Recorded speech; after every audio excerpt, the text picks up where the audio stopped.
warahmatullahi wabarakatuh. Perkenalkan, saya Nurfaika, mahasiswa program pertukaran mahasiswa Merdeka Belajar Kampus Merdeka yang memprogram mata kuliah kritik teks di Fakultas Ilmu Budaya Universitas 11 Maret. Kali ini saya akan mereview webinar Dreamsi Manuskrip yang mengangkat tema pemanfaatan manuskrip digital dalam bidang akademik. Webinar ini menghadirkan 3 pembicara yaitu Giuseppe Monaco, Universitas of Naples, Italia, Muhammad Nida Fadlan, UIN Syarif Hidayatullah, Jakarta, dan Asep Yuda Wirajaya, Manasa Solo, UNS Surakarta, Indonesia. Kegiatan ini berlangsung pada tanggal 8 Desember 2021 melalui Zoom Meeting dan live on YouTube di Dreamsi Manuskrip. Sebelum materi dimulai, ditampilkan sebuah tayangan video yang di dalamnya terdapat perempuan melakukan sinden dengan suara yang merdu. Pada tayangan video tersebut menampilkan sebuah manuskrip. Manuskrip merupakan sumber tertulis peninggalan nenek moyang untuk generasi di masa kini dan masa depan.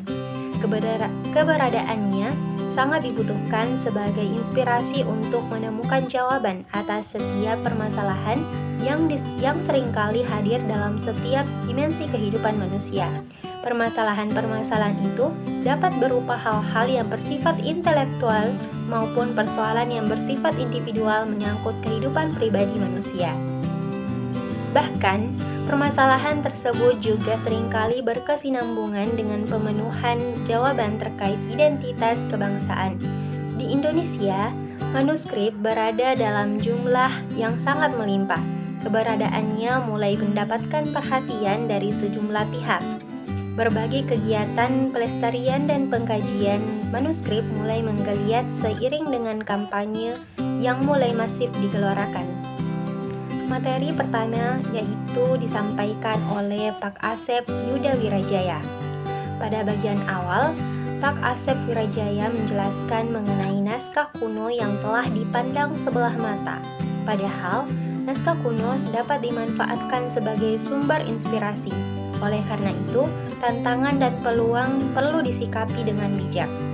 Problem dan tantangan yang ada di Indonesia yaitu keberadaan naskah kuno yang terancam punah karena iklim kelembapan yang ekstrim, belum lagi dengan bencana yang mengancam di hampir seluruh wilayah di negeri ini. Kemudian minimnya aktivitas digitalisasi. Digitalisasi ada 3 tahapan. Yang pertama yaitu membuat versi digital dari manuskrip yang telah ditemukan. Tahap kedua yaitu membuat versi e-manuskrip yang diunggah melalui website. Tahap ketiga yaitu pemanfaatan isi manuskrip untuk kepentingan yang lebih luas. Pemanfaatan naskah digital dalam bidang akademik.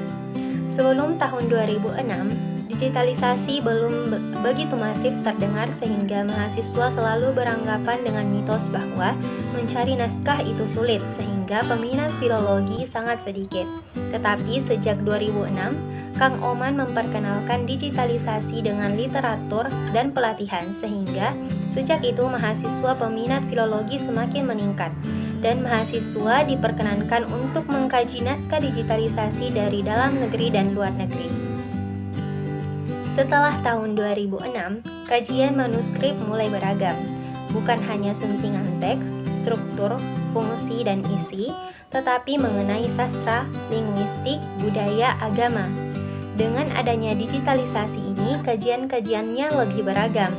Ada hermeneutik, resepsi, semiotik, sastra bandingan, ekranisasi, pragmatik, kesantunan, analisis wacana kritis, difusi budaya, historiografi, ajaran, konsep, dan persebaran. Hal tersebut tentunya membuat kajian-kajian skripsi mahasiswa di Solo, khususnya sastra Indonesia, menjadi lebih beragam. Hal ini juga dapat menumbuhkan minat mahasiswa untuk masuk dalam dimensi atau program filologi.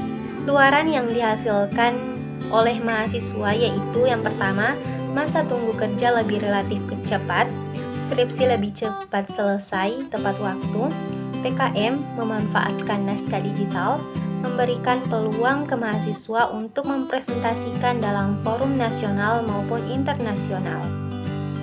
Digitalisasi mematahkan mitos seperti masa depan suram, lama lulus, dan naskah sulit.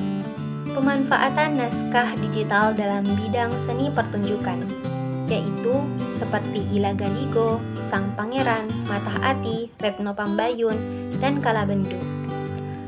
Pemanfaatan tersebut mendapatkan sambutan luar biasa dari masyarakat dunia, mendapatkan tawaran pendanaan dan pementasan di luar negeri, serta menjadi sarana diplomasi budaya yang sangat efektif.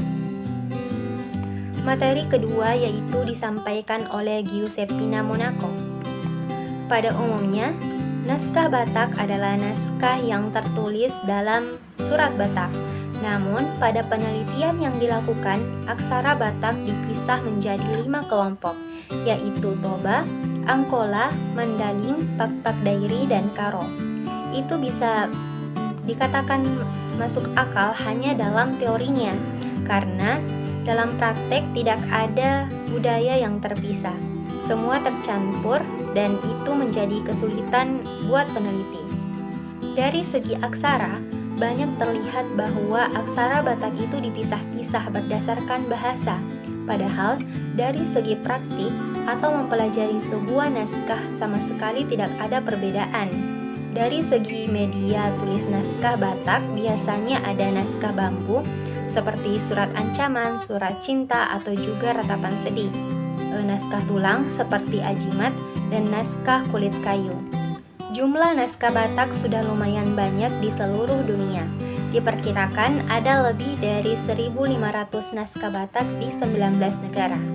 Mengapa naskah harus digitalkan? Yang pertama yaitu preservation. Dengan itu, naskah tidak perlu diakses sesering mungkin dan mengurangi kemungkinan naskah akan rusak. Yang kedua, pemulihan dari bencana dan keabadian. Yang ketiga, kemudahan teks. Yang keempat, kemampuan pencarian. Dan kelima, kapasitas penyimpanan media elektronik. Materi ketiga yaitu disampaikan oleh Muhammad Nida Fadlan. Tantangan filologi di masa kini. Tantangan di masa kini yaitu bagaimana meyakinkan para generasi milenial bahwa manuskrip sangat melimpah di Indonesia. Bahkan naskah tersebut telah menjadi identitas bangsa.